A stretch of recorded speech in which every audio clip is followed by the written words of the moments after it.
Hi friends, welcome to my SLV Sai Vivekananda YouTube channel.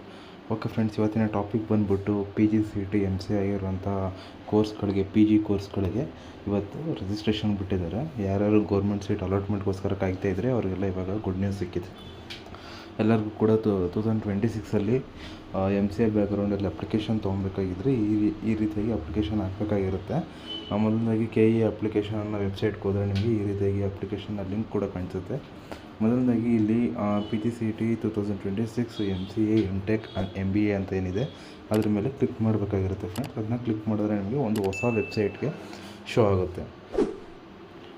ಮೊದಲನೇದಾಗಿ ಈ application ಬಗ್ಗೆ ಏನು ತಿಳಿಸ್ಕೊಡ್ಬೇಕು ಅಂತಂದರೆ, ಯಾರ್ಯಾರು ಇವಾಗ ಡಿಗ್ರಿ ಕಂಪ್ಲೀಟ್ ಮಾಡಿ ನೆಕ್ಸ್ಟ್ ಮಾಸ್ಟರ್ಸ್ ಮಾಡಬೇಕು ಅಂತ ಇರ್ತಾರೆ ಅವ್ರುಗಳಿಗೆ ಬಂದ್ಬಿಟ್ಟು ಈ ಅಪ್ಲಿಕೇಶನ್ ಯೂಸ್ ಆಗುತ್ತೆ ಫ್ರೆಂಡ್.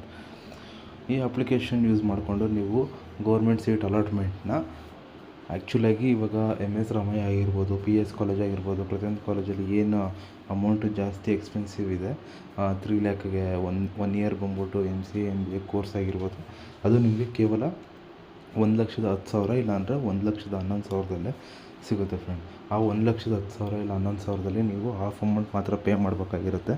ಇನ್ನು ಹಾಫ್ ಅಮೌಂಟ್ ಬಂದ್ಬಿಟ್ಟು ಗೌರ್ಮೆಂಟ್ ಪೇ ಮಾಡುತ್ತೆ. ಓಕೆ ಫ್ರೆಂಡ್ಸ್, ಇವಾಗ ನಾನು ನೆಕ್ಸ್ಟ್ ಲಿಂಕ್ ಮೇಲೆ ಕ್ಲಿಕ್ ಮಾಡಿದ್ದೀನಿ. ನೋಡಿ, ಇದೆ ಈ ಹೊಸ ವೆಬ್ಸೈಟು. ಈ ವೆಬ್ಸೈಟ್ ಮೇಲೆ ಈ ಥರ ಹೊಸ ಇಂಟರ್ಫೇಸ್ ಬಂದ್ಬಿಟ್ಟು ಓಪನ್ ಆಗುತ್ತೆ. ಓಕೆ, ಪ್ರೀವಿಯಸ್ಸಲ್ಲಿ ಈ ಥರ ಯಾವುದೇ ರೀತಿ ಮಾಹಿತಿಗಳನ್ನ ಕೊಟ್ಟಿರಲಿಲ್ಲ. ಬಟ್ ಏನಂದರೆ ಈ ಸರಿಯಿಂದ ಕನ್ನಡದಲ್ಲೂ ಮತ್ತು ಇಂಗ್ಲೀಷಲ್ಲೂ ಎರಡೂ ಮಾಧ್ಯಮಗಳಲ್ಲೂ ಕೂಡ ಏನೇನು ಡಾಕ್ಯುಮೆಂಟ್ಸ್ ಬೇಕು ಅನ್ನೋದನ್ನ ಇಲ್ಲಿ ಶೋ ಮಾಡಿದ್ದಾರೆ. ಇವೆಲ್ಲ ಬಂದ್ಬಿಟ್ಟು ಮೇನ್ ಇಂಪಾರ್ಟೆಂಟ್ ಮ್ಯಾಂಡೇಟ್ರಿ ಡಾಕ್ಯುಮೆಂಟ್ಸ್ ಆಗಿದೆ.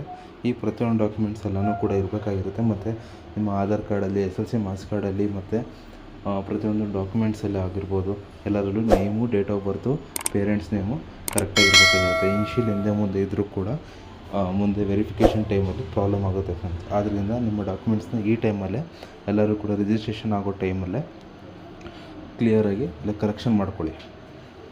ಓಕೆ, ನೆಕ್ಸ್ಟ್ ಬಂದ್ಬಿಟ್ಟು ಇವಾಗ ಅಪ್ಲಿಕೇಶನ್ಗೆ ಏನೇನು ಬೇಕು ಅಂತ ತಿಳಿಸ್ಕೊಡೋಣ. SLC ಮಾರ್ಕ್ಸ್ ಕಾರ್ಡ್ ಆಗಿರ್ಬೋದು, ಮತ್ತು 12th ಮಾರ್ಕ್ಸ್ ಕಾರ್ಡ್ ಆಗಿರ್ಬೋದು, ಮತ್ತು ಆಧಾರ್ ಕಾರ್ಡ್ ಆಗಿರ್ಬೋದು, ಮತ್ತು ಇನ್ಕಮ್ ಆ್ಯಂಡ್ ಕ್ಯಾಸ್ಟ್ ಸರ್ಟಿಫಿಕೇಟ್ ಆಗಿರ್ಬೋದು, ಮತ್ತು ಎಲ್ಲ ರೀತಿಯ ಪದವೀಧರ ಮಾರ್ಕ್ಸ್ ಕಾರ್ಡ್ಗಳಾಗಿರ್ಬೋದು, ಪ್ರತಿಯೊಂದು ಡೀಟೇಲ್ಸ್ ಕೂಡ ಬೇಕಾಗಿರುತ್ತೆ ಫ್ರೆಂಡ್. ನೋಡಿ, ಇಲ್ಲಿ ಮೇಲ್ಗಡೆ ಬಂದ್ಬಿಟ್ಟು click here for more details ಅಂತ ಕೊಟ್ಟಿದ್ದಾರೆ. ಅದ್ರ ಮೇಲೆ ನೀವು ಕ್ಲಿಕ್ ಮಾಡಿದ್ರೆ ನಿಮಗೆ ಯಾವ ರೀತಿ ಅಪ್ಲೈ ಮಾಡೋದು ಅನ್ನೋದನ್ನ ಮ್ಯಾನ್ಯಲಾಗಿ ಕೊಟ್ಟಿದ್ದಾರೆ ಫ್ರೆಂಡ್. ಮ್ಯಾನ್ಯುವಲ್ ಡೀಟೇಲ್ಸ್ ಇದೆ, ಅಲ್ಲಿ ಪ್ರತಿಯೊಂದು ನೀವು ಕ್ಲಿಕ್ ಮಾಡಿ ತಿಳ್ಕೊಬೋದಾಗಿರುತ್ತೆ. ಓಕೆ, ಅದಾದಮೇಲೆ ಕೆಳಗಡೆ 2 ಡೀಟೇಲ್ಸ್ ಕೂಡ ಕೊಟ್ಟಿದ್ದಾರೆ. ಒಂದು ಬಂದ್ಬಿಟ್ಟು proceed to login for registered user, ಮತ್ತು ಇನ್ನೊಂದು ನ್ಯೂ ರಿಜಿಸ್ಟ್ರೇಷನ್. ಇವಾಗ ನಾನು ನ್ಯೂ ರಿಜಿಸ್ಟ್ರೇಷನ್ ಮಾಡಬೇಕಾಗಿರೋದೆ, ಅದಕ್ಕೋಸ್ಕರ ನಾನು ನ್ಯೂ ರಿಜಿಸ್ಟರ್ ಮೇಲೆ ಕ್ಲಿಕ್ ಮಾಡಿದ್ದೀನಿ ಫ್ರೆಂಡ್ಸ್. ಓಕೆ, ಅದರ ಮೇಲೆ ಕ್ಲಿಕ್ ಮಾಡಾದ್ಮೇಲೆ ಈ ರೀತಿಯಾದಂಥ ನಮಗೆ ಆಪ್ಷನ್ಗಳನ್ನ ಶೋ ಮಾಡುತ್ತೆ. ಒಂದು ಬಂದ್ಬಿಟ್ಟು ನೋ, ಇನ್ನೊಂದು ಬಂದ್ಬಿಟ್ಟು ಎಸ್. ಏನಿದು ಎಸ್ ಆರ್ ನೋ ಅಂತಂದರೆ, ಲೈಕ್ ಏನಂದರೆ ನೀವು SLC ಬಂದ್ಬಿಟ್ಟು ಕರ್ನಾಟಕದಲ್ಲೇ ನೀವು ಬರೆದು ಪಾಸ್ ಮಾಡ್ಕೊಂಡಿದ್ರೆ ಅದಕ್ಕೆ ನೀವು ಎಸ್ ಕೊಡಬೇಕಾಗುತ್ತೆ. ಇನ್ ಕೇಸ್ ಏನಾರು ನೀವು ಔಟ್ಸೈಡ್ ಆಫ್ ಕರ್ನಾಟಕ ಓದಿದರೆ ಅದಕ್ಕೆ ನೋ ಕೊಡಬೇಕಾಗಿರುತ್ತೆ. ಸೊ ಅದಕ್ಕೋಸ್ಕರ ಫಸ್ಟ್ ನಾನು ನೋ ಕೊಟ್ಟೆ. ಅದಾದಮೇಲೆ ಜಸ್ಟ್ ಅದು ಡೀಟೇಲ್ಸ್ಗಳನ್ನ ಕೇಳ್ತಾ ಹೋಯಿತು. ನೆಕ್ಸ್ಟ್ ಎಸ್ ಅಂತ ಕೊಟ್ಟರೆ ಜಸ್ಟ್ ನಮ್ಮ ರಿಜಿಸ್ಟರ್ ನಂಬರ್ ಇದ್ದರೆ ಸಾಕು. ನಮ್ಮ KSEB ಅಂದರೆ ಕರ್ನಾಟಕ ಬೋರ್ಡ್ ಕೌನ್ಸಿಲ್ ಬಂದ್ಬಿಟ್ಟು ಫೆಡ್ಚ್ ಮಾಡುತ್ತೆ ಫ್ರೆಂಡ್ಸ್. ಓಕೆ, ಈಗ ನಾನು ರಿಜಿಸ್ಟರ್ ನಂಬರ್ ಹಾಕಿ ಫೆಡ್ಚ್ ಮಾಡ್ತಾಯಿದ್ದೀನಿ. ನೋ ಫ್ರೆಂಡ್ಸ್, ರಿಜಿಸ್ಟರ್ ನಂಬರ್ ಹಾಕಿದ್ರೂ ಕೂಡ ಫೆಡ್ಚ್ ಆಗ್ತಿಲ್ಲ. ಬಿಕಾಸ್ ಆಫ್ ಏನಂದರೆ KA ಕೂಡ ಇನ್ನೂ ಅಪ್ಡೇಟ್ ಆಗಿಲ್ಲ. ಯಾಕೆಂದರೆ ಇವತ್ತು ಅಪ್ಲಿಕೇಶನ್ ಬಿಟ್ಟಿರೋದ್ರಿಂದ ನಾನು ಇವತ್ತೇ ವೀಡಿಯೋ ಮಾಡಿ ನಿಮಗೆ ಅದ್ರ ಬಗ್ಗೆ ಮಾಹಿತಿ ಕೂಡ ತಿಳಿಸ್ಕೊಡ್ತಾ ಇದ್ದೀನಿ ಫ್ರೆಂಡ್. ನೆಕ್ಸ್ಟ್ ಬಂದ್ಬಿಟ್ಟು ನೋಡಿ, ಇದೇ ರೀತಿ ಲಾಗಿನ್ ಅಂತ ಕ್ಲಿಕ್ ಮಾಡಿದ್ರೆ ಈ ರೀತಿಯಾಗಿ ಲಾಗಿನ್ ಪೇಜ್ ಬರುತ್ತೆ. ಲಾಗಿನ್ ಪೇಜ್ ಬಂದ್ಬಿಟ್ಟು ನಿಮಗೆ sign in, sign out option ಇದೆ. ಇಲ್ಲಿ ನಿಮ್ಮ ರಿಜಿಸ್ಟರ್ ನಂಬರ್ ಏನು KA ಜನ್ರೇಟ್ ಮಾಡಿಕೊಡ್ತಾರೆ ಆ ರಿಜಿಸ್ಟರ್ ನಂಬರು, ಅದ್ರ ಜೊತೆಗೆ ಪಾಸ್ವರ್ಡ್ ಬಂದ್ಬಿಟ್ಟು ಏನಿದೆ ಅದನ್ನು ಮೆನ್ಷನ್ ಮಾಡಿ ನೀವು ಕ್ಯಾಪ್ಚರ್ ಕೋಡ್ ಹಾಕಿ ಲಾಗಿನ್ ಮಾಡ್ಬೋದು. ಬೈ OTP ಅಥವಾ ಬೈ ಫೇಸ್ ಅಥೆಂಟಿಕೇಷನ್. ಈ 2 ಅಥೆಂಟಿಕೇಷನ್ ಮುಖಾಂತರ ನೀವು ನಿಮ್ಮ ಅಪ್ಲಿಕೇಶನ್ನ ಓಪನ್ ಮಾಡೋದಾಗಿರುತ್ತೆ ಫ್ರೆಂಡ್ಸ್. ಈ ಅಪ್ಲಿಕೇಶನ್ನ ಆದಷ್ಟು April 6 ಇಲ್ಲ April 9 ಅಷ್ಟರಲ್ಲಿ ಲಾಸ್ಟ್ ಮಾಡ್ತಾರೆ ರಿಜಿಸ್ಟ್ರೇಷನ್ ಪ್ರೋಸೆಸ್ನ. ಆದಷ್ಟು ಎಲ್ಲರೂ ಕೂಡ ಇಮಿಡಿಯೇಟ್ ಪ್ರೋಸೆಸ್ ಏನಿದೆ ಕಂಪ್ಲೀಟ್ ಮಾಡ್ತಾರೆ.